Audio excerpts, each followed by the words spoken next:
వల్లి అక్క మంచిదే బావ. కానీ వాళ్ళ అమ్మ మాటలకు ఇన్‌ఫ్లూయెన్స్ అయిపోయి అలా చేసిందంతే. వల్లి అక్క గురించి తెలిసి కూడా ఇలా ద్వేషించడం కరెక్ట్ కాదు బావ అని అంటారు నర్మద, ప్రేమలు. ఆ మాటతో చందు మనిషికి పశువుకి ఉండే ఒకే ఒక తేడా విచక్షణ. వాళ్ళ అమ్మ గడ్డి తినమంటే తినేస్తుందా? ఏది మంచో ఏది చెడో తనకు తెలియదా అని అంటాడు చందు. జరిగిందేదో జరిగిపోయింది. తెలిసి తెలియని అమాయకత్వంతో వల్లి అక్క వాళ్ళ అమ్మ మాటలు విన్నది. తన తప్పు తాను తెలుసుకున్నది. పశ్చాత్తాప పడుతుంది. దూరమైనందుకు మీరెంత బాధపడుతున్నారో తను కూడా అంతే బాధపడుతుంది. తన కాపురాన్ని నిలబెట్టుకోవాలని ప్రయత్నిస్తుంది. దయచేసి అక్కని క్షమించి ఇంటికి తీసుకురండి బావ ప్లీజ్ అని అంటారు నర్మద, ప్రేమలు. దాంతో చందు తన చదువు గురించి చెప్పిన అబద్ధాన్ని క్షమిస్తాను. మిగతా విషయాల్లోనూ క్షమిస్తాను. కానీ ఆ విశ్వగాడితో చేయి కలిపి నా చెల్లెలి జీవితాన్ని నాశనం చేయాలని చూసిన విషయంలో మాత్రం క్షమించను. తన వల్లే మా నాన్నకి హార్ట్‌ఎటాక్ వచ్చి చావు అంచుల వరకు వెళ్లారు. ఆ విషయం గుర్తొస్తే చాలు తన్ని చంపేయాలన్నంత కోపం వస్తుంది అని అంటాడు చందు.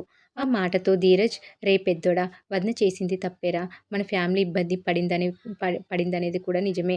అలాగని నీ కాపురాన్ని కూల్చేసుకుంటావా చెప్పు?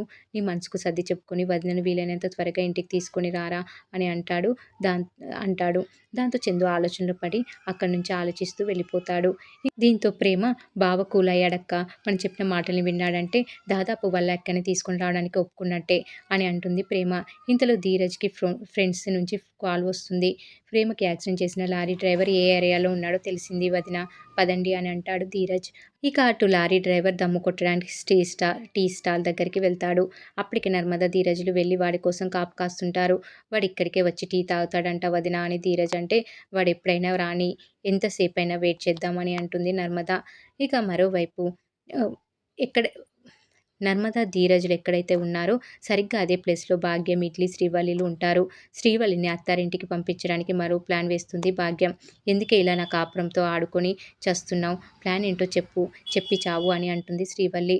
ఇదిగో అమ్మడు ఈ ప్లాన్ మాత్రం బెడిసి కొట్టదు. నువ్వు ఈ హోటల్‌లో కాఫీ కప్పులు కడుగుతుంటే నీ మొగుడు చూసి షాకింగ్ అయిపోతాడు.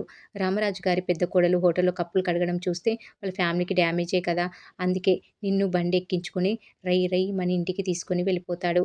మీ ఆయన వచ్చేస్తాడు. కప్పులు కడగడం మొదలెట్టు అంటుంది భాగ్యం. ఇక శ్రీవల్లి హోటల్‌లో కప్పులు కడగడాన్ని చూస్తారు ధీరజ్, నర్మదలు. ఏంటి వదిన ఇది? వల్లి వదిన కాఫీ కప్పులు కడగడం ఏంటి? చాలా బాధగా ఉంది అని అంటాడు ధీరజ్. అయితే శ్రీవల్లి కప్పులు కడుగుతుంటే భాగ్యం ఇడ్లీలు చాటుగా చూడడాన్ని గమనిస్తుంది నర్మద. ఆ బురుడి బ్యాచ్ కూడా ఇక్కడే ఉన్నారు ధీరజ్. అంటే ఏదో ప్లాన్ వేశారు. అదేంటో చూద్దాం పద అని చాటుగా గమనిస్తూ ఉంటారు. ఇంతలో భాగ్యం అనుకున్నట్టుగా చందు అక్కడికి వచ్చి టీ ఇవ్వమని అడుగుతాడు. అక్కడే శ్రీవల్లి కప్పులు కడుగుతుండటాన్ని చూస్తాడు చందు. చందుని చూడగానే శ్రీవల్లి అమ్మో! అయ్యోయ్! అని తెగ నటించేస్తూ ఉంటుంది. దాంతో చందు ఆవేశంగా శ్రీవల్లి దగ్గరికి వెళ్లి ఏంటిది అని అంటాడు. కాఫీ కప్పులు బావ. ఇంతకుముందు కడిగిన వాళ్ళు సరిగ్గా కడిగి చావలేదంట. అందుకే నన్ను కడిగి చావమంటున్నారు అని అంటుంది శ్రీవల్లి.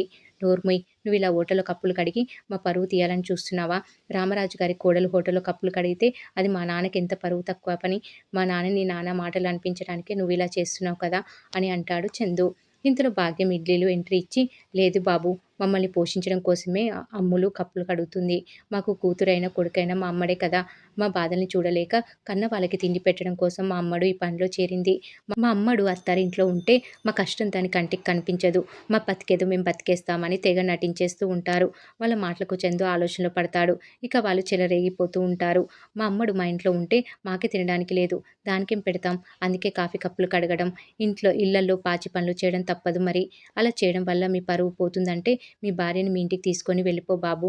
అంతే తప్ప నలుగురిలో ఇలా గొడవ పెట్టుకోకు బాబు అని అంటుంది భాగ్యం.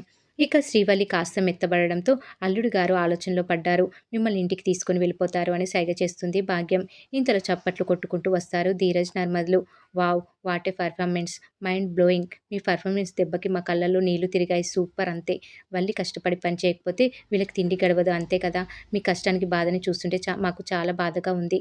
కాబట్టి మీ కష్టాన్ని దూరం చేసేలా ఓ పని చేద్దాం. వల్లి వదినకు, అన్నయ్యకి విడాకులు ఇప్పించేద్దాం. భరణం కింద నెల నెల 30,000 ఇప్పిద్దాం అని అంటాడు ధీరజ్. ఆ మాటతో షాక్ అయిపోయిన శ్రీవల్లి, భాగ్యం ఇడ్లీలు అలా చూస్తూ ఉండిపోతారు. సూపర్ చెప్పావు ధీరజ్. 30 సరిపోదు కానీ ఓ 40 ఇప్పిద్దాం. హ్యాపీగా బతికేస్తారు అని అంటుంది నర్మద. ఆ మాటతో శ్రీవల్లి ఆపండి అంటూ గట్టిగా అరుస్తుంది. నన్ను మా ఆయన్ని విడగొట్టేసి నా కాపురాన్ని కూల్చేస్తారా అని అంటుంది శ్రీవల్లి. లేకపోతే ఏంటి? ఇంటి పెద్ద కోడలుగా అమ్మ తర్వాత అమ్మ స్థానంలో ఉండాల్సిన నువ్వు మీ అమ్మ వాళ్ళ మాటలు విని డ్రామాలాడొచ్చా అని అంటాడు ధీరజ్. ఇంతలో భాగ్యం డ్రామాలేంటి డ్రామాలు? మీ కంటికి మేము డ్రామాలేసుకునే వాళ్ళగా ఉన్నామా? అమ్మ అని అంటుంది. హే ఆపు నీ దొంగ నాటకాలు. మీ కూతురు మీ ఇంటికి రాగానే మీకు బతకలేని పరిస్థితి వచ్చిందా? చేసిన పనికి పశ్చాత్తాపపడి కాళ్ళపై పడాల్సింది పోయి ఎన్నాళ్ళని ఇలాంటి డ్రామాలాడతారు అని అంటుంది నర్మద. ఇక పెద్దోడైతే చెలరేగిపోతాడు. మీ కన్నీళ్లు నిజమని అనుకున్నాను. జాలిపడి ఇంటికి తీసుకుని వెళ్దామని అనుకున్నాను. మీరింకా ఈ జన్మలో మారరని అర్థమైంది. ఛీ అంటూ అక్కడి నుంచి ఆవేశంగా వెళ్ళిపోతాడు. చూడు దౌర్భాగ్యపు అత్తాయ్, నువ్వు ఇంకోసారి ఇలాంటి తోడేలు తెలివితేటలు చూపించావనుకో అత్తవని కూడా చూడను అంటూ భాగ్యానికి వార్నింగ్ ఇస్తాడు ధీరజ్. ఇక చందు అలా వెళ్ళాడో లేదో అలా లారీ డ్రైవర్ వస్తాడు. అతను చూసిన నర్మద అదిగో లారీ డ్రైవర్ అని అంటుంది. శ్రీవల్లి భాగ్యానికి గుండె జారిపోతుంది. ఇక ధీరజ్ ఆగరా అంటూ ఆ లారీ డ్రైవర్ని వెంటాడుతాడు. వాడు దొరికితే మన బండారం మొత్తం బయటపడిపోతుంది. నా కాపురం ముక్కలైపోయినట్టే అని హడలిపోతుంది శ్రీవల్లి. ఇక ముందు లారీ డ్రైవర్, ఆ వెనకే ధీరజ్, ఆ వెనక నర్మద లారీ డ్రైవర్ని వెంటాడుతూ ఉంటారు. ధీరజ్ ఎంత పరిగెత్తినా లారీ డ్రైవర్ దొరకడు. ఇక నర్మద వాడి ముందుకు వచ్చి ఎదురు నిలబడి అడ్డుకుంటుంది.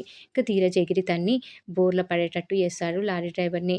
ఎక్కడికి పోతావురా? ఎందుకు యాక్సిడెంట్ చేశావు? చెప్పురా చెప్పు అంటూ చావబాదుతాడు ధీరజ్. యాక్సిడెంట్ ఏంటి? నేను చేయడం ఏంటి అని డ్రైవర్ అంటే, ఏం తెలియదా? నువ్వు యాక్సిడెంట్ చేయకపోతే మమ్మల్ని చూసి ఎందుకు పారిపోతున్నావురా?